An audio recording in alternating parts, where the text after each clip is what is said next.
Right then, gather around, you lot. Sit down, stop fidgeting, as I need you to hear this. I have been living here in Isaan long enough to know that Thailand is a land of smiles, cheap beer, and the most beautiful chaos you will ever see.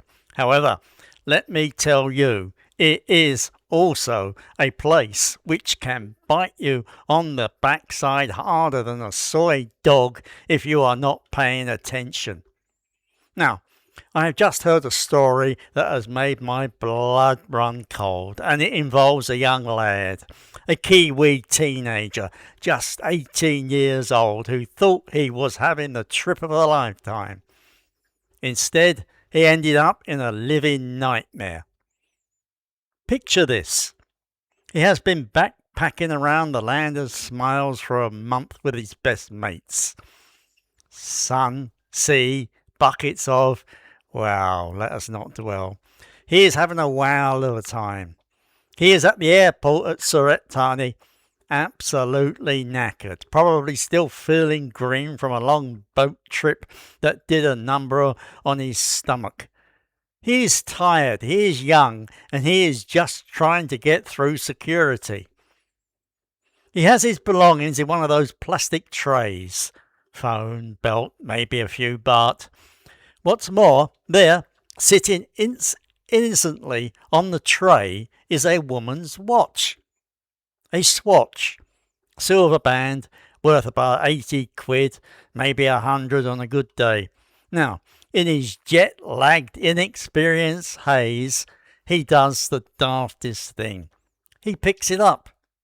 He puts it in his pocket.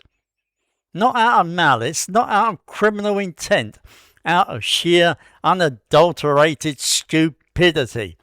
So he says. He should have handed it in. He should have left it alone.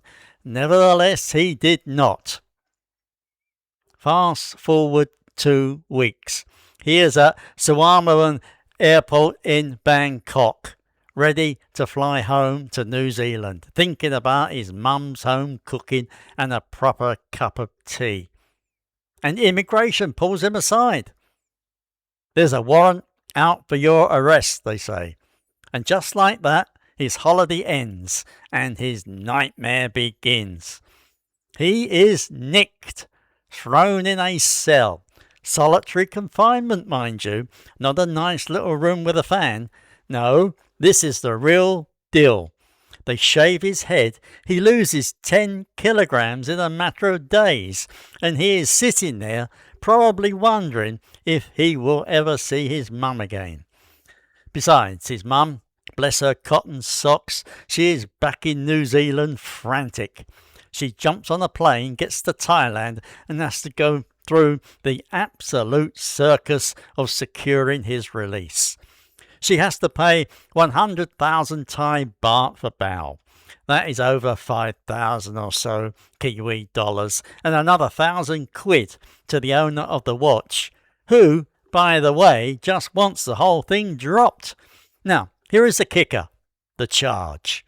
Theft in an airport in Thailand, that is not just a slap on the wrist. That is a Class A felony, punishable by up to 5 years in a Thai prison. 5 years for a Swatch watch that costs less than a decent night out in Bangkok. His lawyer, a good Kiwi bloke doing it pro bono, says no judge in his or her right mind would hand down 5 years for this. However, common sense and Thai law, they are not always on speaking terms, if you catch my drift.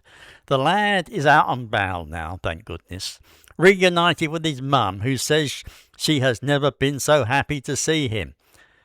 They are stuck on Koh Samui, having to check in with the police every 2 weeks, waiting for a hearing in September. He cannot leave the country. He is living in limbo, all because of a moment of idiocy. Now, I tell you this story not to scare you, but to warn you.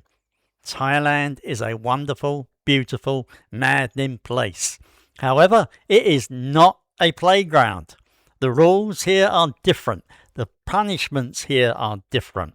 Besides, what might be a minor mistake back home can land you in a world of trouble here.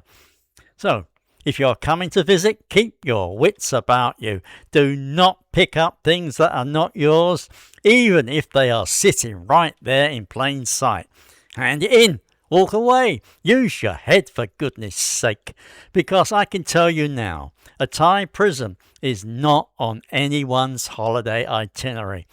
Besides, you do not want to be the next story I am telling over a cold chang. So, stay safe, stay smart, and for the love of all that is holy, keep your hands to yourself. Right, I am off for a lie down. This story has worn me out, and they want to give 16-year-olds the right to vote. That is the bit that gets my goat, really. Everyone back home, and I mean everyone, anywhere hears Thailand and immediately thinks of two things: bar girls with ping pong balls and bent coppers with their hands out. It is a stereotype that has been done to death, and frankly, it is lazy. Nevertheless, here is the reality that nobody wants to talk about over their third pint at the local rugby club. The Thai police are frighteningly efficient when they want to be. They are not corrupt in the way people imagine. Some grizzled officer demanding a backhander on the spot. No. They are bureaucratic. They are methodical. They follow the letter of the law, even when that letter is utterly ridiculous. What's more, that is what this family is discovering the hard way. The police did not make this up. They did not frame the poor lad. They received a complaint. A woman lost her watch. She filed a report, and they did their job. They found the suspect. They arrested him, and they processed him. It is textbook. It is by the book. What's more, that is precisely why it is so terrifying. Because by the book in Thailand means a Swatch watch equals 5 years in a cell. Now, his mother, bless her, she has been through the ringer. She is sitting there on Koh Samui, probably staring at the ocean thinking, surely common sense will prevail. Common sense? Oh, you sweet, naive woman. Common sense does not live in Thai courtrooms. It left the building a long time ago. What lives there is procedure. It is hierarchy. It is saving face. The judge is not there to be reasonable. He or she is there to apply the law. Besides, the law says theft in an airport is a serious crime, regardless of whether the loot is a Rolex or a blinking Swatch from a duty-free kiosk. What is worse is the woman who lost the watch. She wants to drop the charges. She has said to herself, however, it does not matter. The legal machine is already in motion. It is like a steamroller that has picked up speed. It does not matter if the object in front of it is a boulder or a tin can. It is still going to flatten it. This is what people do not understand. Thailand is not the Wild West. It is not some lawless playground where you can throw money at a problem and it goes away. It is a country with a justice system that, for all its flaws, operates with a cold mechanical precision.